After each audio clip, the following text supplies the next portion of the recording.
Yan, nalbis ko kanina doon sa puno ng santol. Isang timba. Mula sa punong ito ng santol. Ayan, nakahiga. Oh.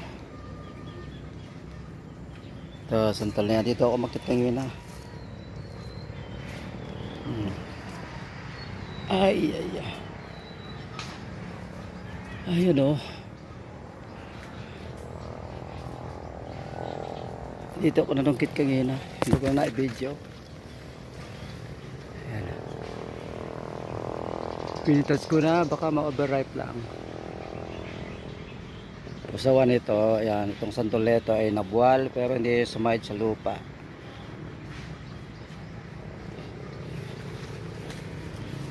Maliknak doon. Ayun puno niya. Ayan.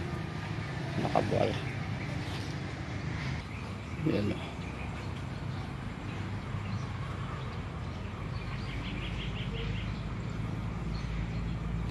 At ito na nga, nasungkit ko kanina.